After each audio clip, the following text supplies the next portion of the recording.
അസ്സലാമു അലൈക്കും. കഴിഞ്ഞ 2-3 ദിവസങ്ങളായി കേരളം ചർച്ച ചെയ്തുകൊണ്ടിരിക്കുന്ന സെന്റ് റീത്താസ് സ്കൂളിലെ വിവാദപരമായ ഹിജാബ് പ്രശ്നവുമായി ബന്ധപ്പെട്ടിട്ടുള്ള 1-2 കാര്യങ്ങൾ.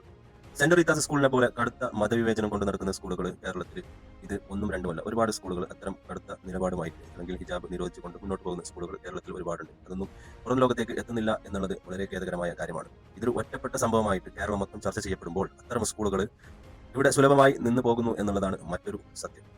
അന്ന് ആ സ്കൂളിൽ നടന്ന് ഇതേപോലെ അവരുടെ റൂൾസ് അനുസരിച്ച് തന്നെ അവിടേക്ക് ആ കുട്ടി എത്തുന്നു.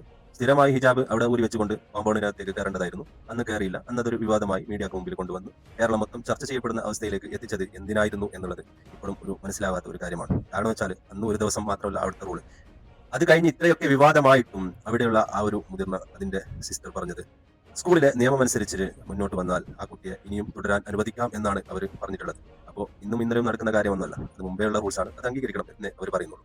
എനിക്ക് നേരിട്ട് അറിയുന്ന എന്റെ നാട്ടിൽ, അതായത് കാസർഗോഡ് ജില്ലയിൽ ഇതുപോലെ ഒരു സ്കൂളിൽ ഹിജാബ് കുറെ കാലമായിട്ട് ഇല്ല. അതായത് ഹിജാബ് അവിടെ ധരിക്കാൻ പാടില്ല എന്നുള്ള കർശനമായ റൂൾസാണ് അവിടെ പഠിക്കുന്ന കുട്ടികൾക്കുള്ളത്.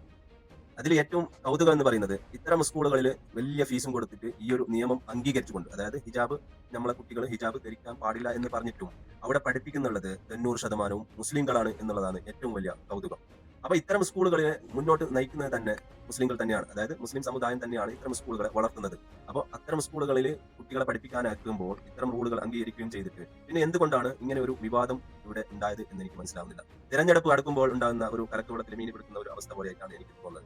മീഡിയ വലിയൊരു ചർച്ചയാക്കി മീഡിയക്കാർക്ക് പിന്നെ ഇത് കിട്ടിയാൽ പിന്നെ ഇത്രയും നല്ല ആവശ്യമുള്ളത്. നിങ്ങൾ കേരളത്തിൽ അങ്ങോളം ഇങ്ങോളമുള്ള എല്ലാ സ്കൂളിലും പോയിട്ട് അന്വേഷിച്ചിട്ട് അവിടെ നടക്കുന്ന കാര്യങ്ങൾ ഒന്ന് വിശകലനം ചെയ്യുന്നത് നല്ലതായിരിക്കും.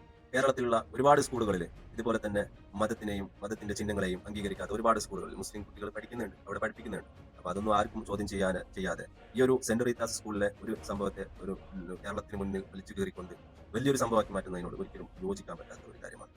അല്ലെങ്കിലും നമ്മളെ ശിവൻകുട്ടി സാറിന് ഈയിടെയായിട്ട് നമ്മോട് വല്ലാത്തൊരു മമത കാണുന്നുണ്ട്, എന്താണെന്ന് അറിയില്ല.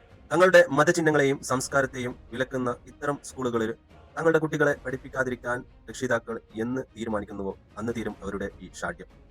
തിരുവസ്ത്രമണിഞ്ഞുകൊണ്ട് മാധ്യമങ്ങൾക്ക് മുന്നിൽ വന്ന് ഹിജാബ് വിലക്കുന്ന ഇത്തരം വർഗീയ ദൂഷാഠ്യങ്ങളെ ഇല്ലാതാക്കാൻ നമ്മൾ തന്നെ തീരുമാനിക്കണം, അല്ലാതെ വേറൊരു വഴിയില്ല. ഏതായാലും വീഡിയോ നിർത്തുന്നു. Good bye. വീണ്ടും കാണാം.